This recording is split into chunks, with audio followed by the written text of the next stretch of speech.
How did this drawing turn this guy into one of the most popular mangaka of our generation? And a freaking millionaire? Well, let's talk about it. It's a real-life underdog tale that reminds each one of us that even if you're not good at anything and don't have much to offer, the internet can just say, who the hell cares, and make you a star anyway. But in all seriousness, the story of One, the mangaka behind major hits like One Punch Man and Mob Psycho 100, is one filled with humor, intrigue, and real-life struggles. This man's life is a legit movie. So sit back, grab a little drink, and let me explain to you how this poorly drawn bald guy turned One into a manga legend.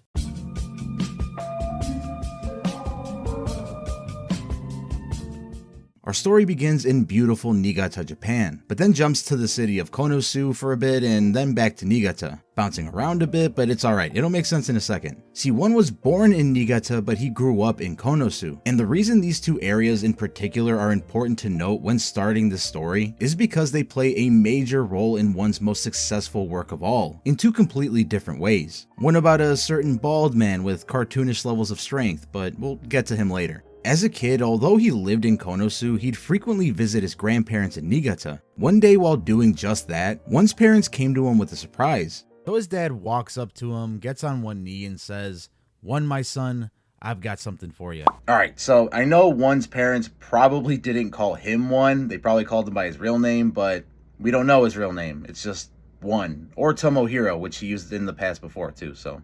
yeah. But anyway, the gift in question turned out to be a collection of manga, and not just any manga. It was the comedy series Crayon Shin-chan, a series that would help shape the iconic humor we would come to love in One's biggest works. Shin-chan follows the adventures of a 5-year-old named Shinosuke Nohara, or Shin, along with his parents, baby sister, dog, neighbors, and best friends. Most of the storylines revolve around Shin and the various antics he gets into at school or around the neighborhood, while mixing in some surprisingly crude and in-your-face humor. It's honestly pretty jarring when you compare it to the otherwise kid-friendly appearance of the series. To explain what I mean, I have this memory from when I was a kid where I was watching Shin-chan on Adult Swim one night.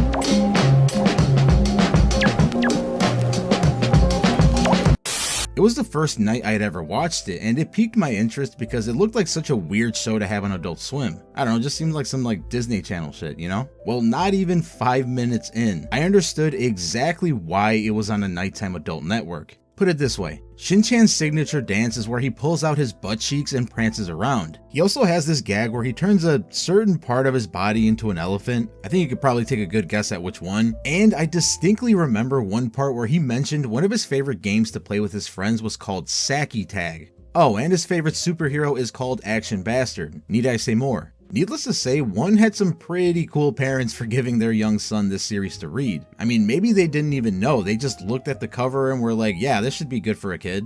Well, much like myself after I watched the first episode, One was hooked and it even inspired him to pursue a career as a mangaka. From then on, he'd practice his drawing all throughout middle school and high school, all the while getting involved in tennis, which inspired one of his first works that was never serialized, Tennis Player Ryu, which was apparently based on a real-life tennis player named Ryu. That's really all that's known about it. With his other early work, Sunman, I at least have a nice little quote for you guys. When I was in my teens, I drew Sunman on a blank sheet of copy paper and uploaded it to a small website. I made the last boss too strong and couldn't defeat it, so I took down the site. Sure, Sunman didn't work out the way he wanted it to, but it really didn't matter. In One's mind, he was just practicing being a better artist and writer, all in his pursuit to be a mangaka professionally. A dream he actually hid from his entire family, and he'd eventually give up on that dream because of them for a while. See, One's family didn't force him to give up on his dream of becoming a mangaka or anything. They simply told him that they were worried he was picking an unrealistic career and he should do something more practical. So hey, before you start going all Xbox 360 party chat in the comments talking all sorts of poop about his parents, you gotta realize that they were probably right. At the end of the day, they just wanted a good future for their son, and One listened to them, but also kinda didn't. One still held on to his dream of becoming a mangaka, that never went away, so he continued to practice in his spare time, but he kept it a complete secret from his family from then on. So the grind continued. With all this practice, One had developed some comical savviness when it came to his writing, but his artwork was still nowhere near the level of some of the famous manga in the early 2000s, when he was still working on his craft. I mean, compare one of the drawings he'd make years later next to the likes of Bleach, One Piece, and Naruto. There's not really any comparison. I can only imagine the pressure that one must have felt in his late teens and early 20s to go all in for this dream, feeling like his best was nowhere near good enough, and he had no one to count on for support but himself. And this is where I feel like one doesn't get enough credit. Sure, what comes next seems like a classic story of an underdog defying all odds, but the journey there is one that hardly seems very glamorous looking back on it. It was an everyday struggle, but nonetheless, one kept going, and soon enough, the tremendous power of late 2000s internet would catapult him into a life he never thought possible, yet one with struggles still to come.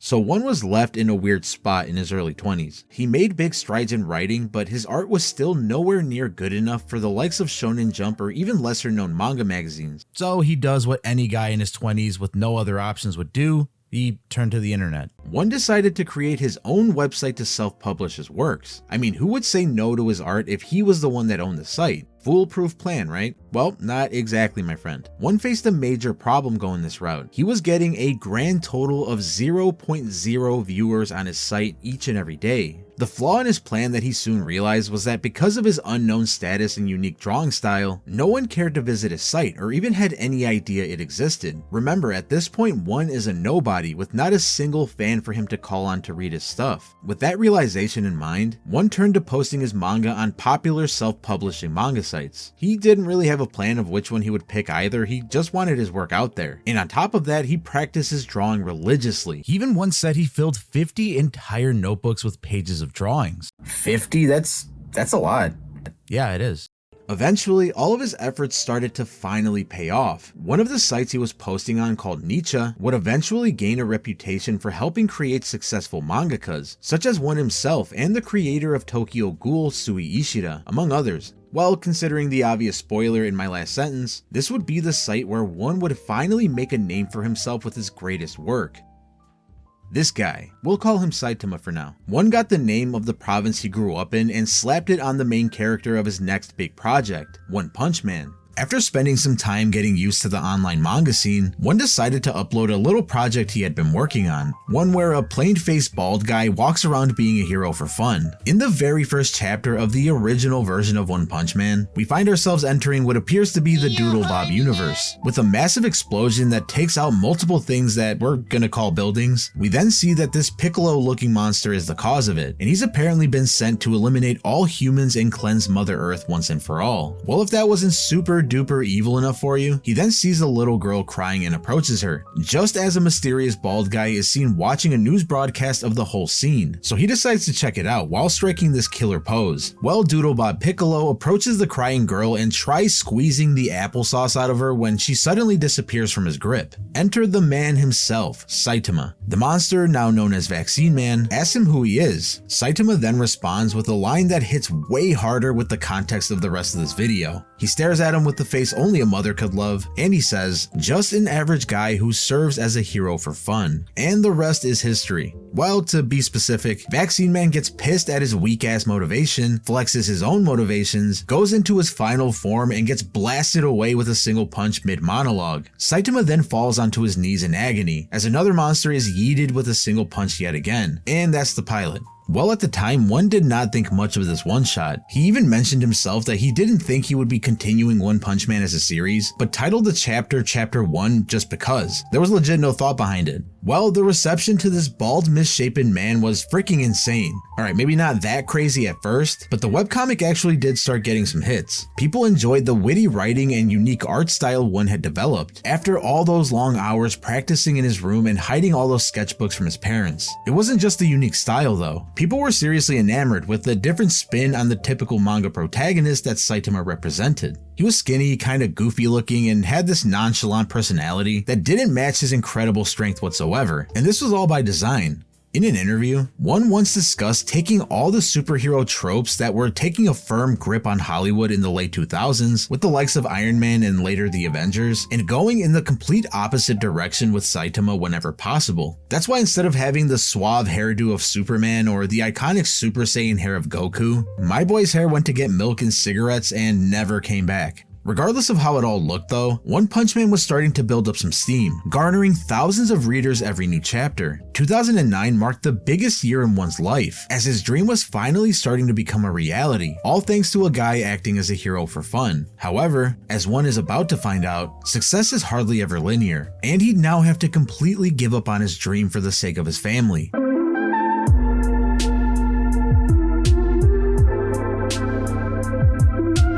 Beginning in 2009, One had consistently posted new chapters of the series to Nietzsche, having published 30 chapters by 2010. By this time, he had garnered thousands of monthly readers, and even had his work hyped up by other mangaka online. It seemed that One was on his way to the life that he had always dreamed of, just drawing and having people enjoy his manga for a living. One explains that in 2010, he had began to deal with some heavy family issues. Not much more about this is known, but what we do know is what these family issues led One to do. Out of nowhere, One took a regular salaryman job and announced that he was taking an indefinite hiatus from drawing manga. Now this is the very last thing One wanted to do. His dream was finally being realized. It was right freaking there, and now he had to give it all up for a regular suit and tie job that I know he must have absolutely hated. And here's proof. In the second chapter of his booming webcomic, we got to see the origin story of Saitama. We meet him just as he's coming back from another unsuccessful job interview, when he runs into the monster crab Lante, who apparently had eaten so much crab that he turned into one. This is where he tells the monster that he doesn't really care if he lives or dies. He was fed up with working as a salaryman and even failing at that. It wasn't until he was faced with an opportunity to save a butt-chinned kid from the aforementioned crab monster that he realized what really gave his life purpose: being a hero. In a sense, this was One expressing his own feelings and beliefs about life through Saitama. A regular desk job was the very last thing One wanted, and like Saitama's dream of becoming the strongest hero, One wanted to be a mangaka more than anything else. But alas, One traded in his pen for, I guess, a different kind of pen. I don't know, like ballpoint or something. And he left One Punch Man behind, leaving thousands of fans itching for even the slightest news of One's return, if that was even going to happen. And among those fans was an artist, not just any artist either. It was a mangaka that would go on to change One's life and the lives of many manga enjoyers all over the world.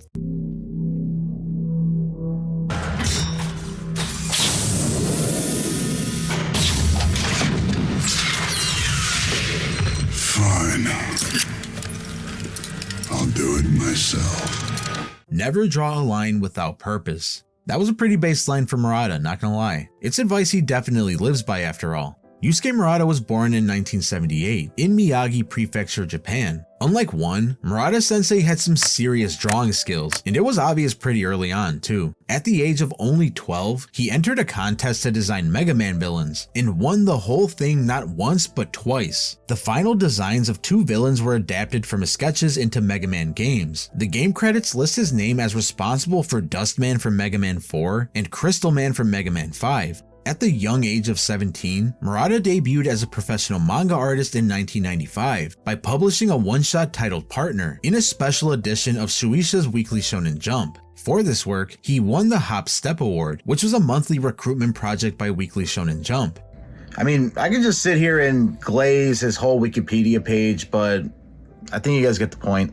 Murata was a wonderkind in the manga industry, creating gold wherever he decided to spill his ink. But like with One, life seems to have a pretty funny way of telling you they love you. You'd almost think that life is trying to gaslight you sometimes, you know what I mean? He eventually worked on his biggest project to that point, Ice Shield 21, with writer Riichiro Inagaki. It's a shonen series about football. It's actually pretty good, check it out. The series spanned 333 chapters, with the final chapter being published on June 15th, 2009. So once it wrapped up and Murata wasn't so busy drawing manga every week for people to read, he'd finally get time to rest and read some manga himself. Well, that didn't really happen. He still enjoyed manga like he wanted, but he kept working on manga as well. In between working on other projects, Murata really enjoyed reading a little webcomic called One Punch Man. He even reached out to One about adapting One Punch Man to a manga, but he got the swipe left from One after finding out about his indefinite hiatus. So he just kept working on other stuff. Well, although we don't know for sure, Murata's refusal to slow down must have caught up with him, like it does for a lot of mangaka unfortunately. With how committed mangaka are to their craft and the strict deadlines they have to meet from week to week, being in the industry seems like a more dangerous job than Alaskan crab fishing. This wasn't just a bad case of the flu either. From what Murata sensei describes, he was straight up fighting for his life. When you're staring into the abyss like that, I mean truly considering the fact that you might not make it out of this, the things you truly want in life tend to creep to the front of your mind. I can't tell you what really goes on through someone's head during times like this. I haven't almost died before, so I'll just let the man tell you himself what he went through, and the decision it would lead him to take. Around that time, I was actually really sick. I broke out in hives and my inner organs were infected, and I couldn't breathe well with my windpipe swelling. I was sitting in the hospital when I thought, I guess people die just like that. If I'm going to die, I want to go doing something I really love to do. I want to draw manga with Mr. One. Okay, so this is heartwarming and inspiring and all, but just imagine almost dying from drawing too much manga just to be like, you know what? I want to draw some more manga once I get better. Like what? But regardless, he reached out to One once again. And of course, the man was not going to say no this time. However, they didn't start with One Punch Man. One was still working a desk job full time after all. Plus Murata just almost died. They had to work on shorter projects together, ones they could chip away at casually. The first one was called Heroes of Fury. I'm not gonna lie, before making this video, I had personally never read it, but its description on this website definitely piqued my interest as I was scripting this video, so then I had to read it. And honestly, I'm really glad that I did, because it was pretty damn hilarious. It starts off with the king being informed that his daughter had been kidnapped by the Demon King. Panicking to get the princess to safety, he calls on one of his soldiers to put out posters all over the country, with what he calls the most insane reward imaginable, in hopes of drawing in the fabled legendary hero. Well, it turns out the reward was his daughter's hand in marriage, but it didn't get the desired result, considering, she's butt fugly. So one of the soldiers takes it upon himself to hit the poster with a little Photoshop and boom, all of a sudden every guy far and wide had the fire of heroism in their eyes. As each person goes over their individual ridiculous reasons as to why they're the chosen legendary hero, I couldn't help but notice the witty and ensemble style of storytelling one would continue to develop, in specific with Saitama and friends. Well, they all rush to take on the Demon King, who goes right into his final form to take down the swarm of quote heroes, but surprisingly, despite his strong looking form and how weak the heroes seem to be, they beat the crap out of him and storm the castle for the princess. And of course, they thought they were getting what was advertised in the poster. They didn't know that this one was ordered on Temu, so she didn't look quite like the image. We then cut to the king being informed that there's an army of angry heroes rushing to storm the castle. The end.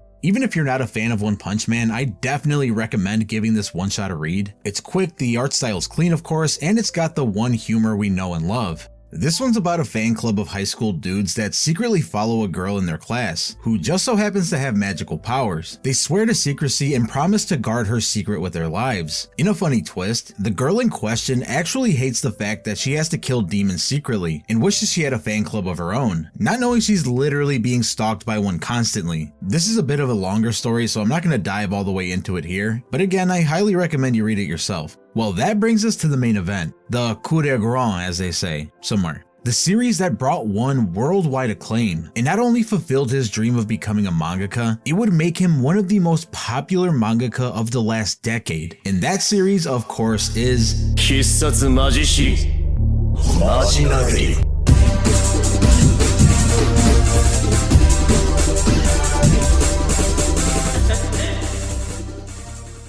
So after teaming up a few times and having fans love it, Yusuke Murata's editor eventually helped them connect with the publisher of Weekly Young Jump, which was a mostly seinen magazine owned by Shueisha, meaning it was a magazine directed at a young adult male audience, perfect for One Punch Man. It officially published the manga in 2012 to immediate success. After all, One had garnered a passionate fanbase that was already glazing his doodles in the webcomic, and not only that, it showcased some of the best artwork in the entire industry. Murata's professional artwork and Young Jump's broader audience definitely boosted One Punch Man's success, but at its core it was still One's unique storytelling that gave it the heart it needed to truly become something special. It quickly garnered hundreds of thousands of readers every issue, and by its 5th volume, One Punch Man had over 2.2 million copies in circulation. This was also around the time the manga had an anime adaptation announced, having its first season said to be animated by a studio that was essentially the MAPPA of 10 years ago. A studio that would go on to gather the greatest talent in the industry to form a dream team, one that would create one of the greatest anime seasons in years. If you haven't guessed it, it is Madhouse.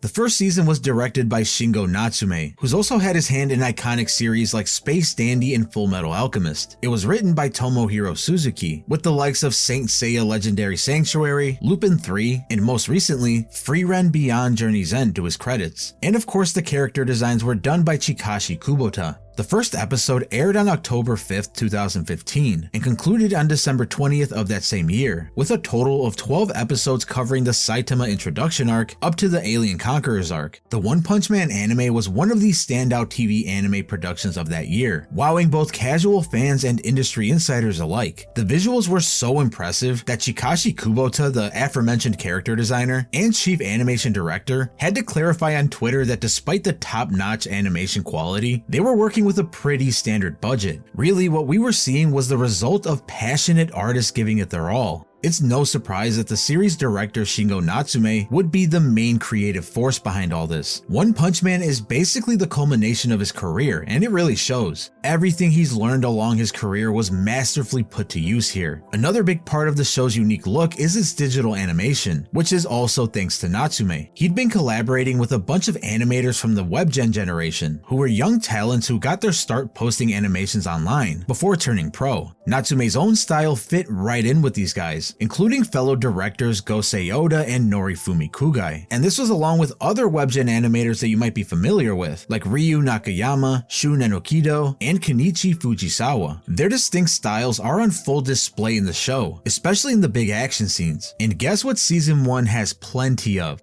They are masters of lasers, explosions, and punches, exactly what the show needed. In contrast to these digital animators, there was Yoshimichi Kameda, who brought the strength of traditional animation. Fans of Full Metal Alchemist Brotherhood, which includes me, will recognize his style immediately. His work is memorable for its sharp timing, thicker line work, and exaggerated poses. In One Punch Man, his scenes are some of the most demanding and visually striking, like in probably one of my favorite fights of the entire season, like when we get to see the Saitama vs. Subterranean People dream sequence. That fight was just mwah, chef's kiss. Kameda's influence goes beyond just his key animations and illustrations though. As one of the action animation directors, his rough, thick lines have become a hallmark of the show's style. Even during other animator sequences, you can often see his creative touch peeping through, like for example in episode 3 with Genos' incineration flames. Long story short, they brought the squad together to get this done, and oh boy did they. But it's not just the animation staff who deserve credit. Fans of Yusuke Murata's version of One Punch Man, which the anime is based on, know that this manga is almost like an animation itself. Murata's step-by-step, highly detailed sequences are just like key animation sheets, reflecting his love of animation. This dedication translates perfectly into the anime. The show has a simple yet hilarious concept, but what truly made it timeless was the top-notch execution of this team. Whether it's Murata's amazing art in the manga or the stellar animation in the TV series, the quality was second to none. Season 1's team nailed the comedy and action so well that it led to a huge boost in manga sales, with over 11 million copies in circulation by the 11th volume. The first season took the franchise's popularity to new heights, cementing itself as one of the biggest names in anime and manga, and not just in Japan, but also other countries all around the world. I mean, I'm in the United States and I love One Punch Man, so.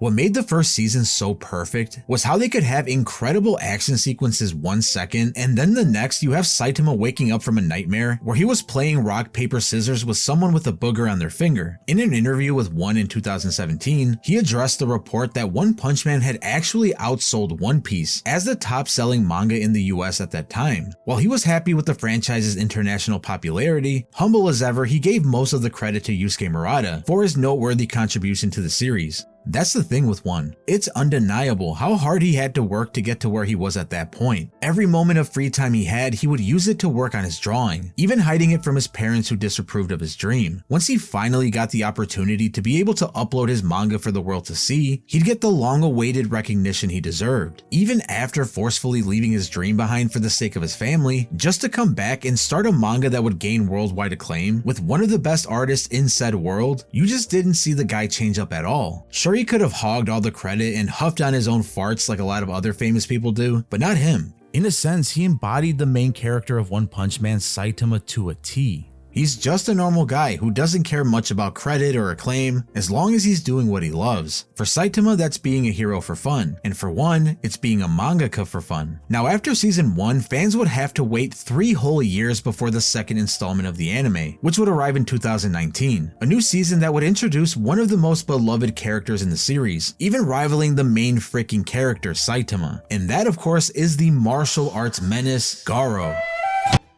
Well, unfortunately, the second season was nowhere near as good as the first, so it was kind of duty, to be honest, but what are you gonna do?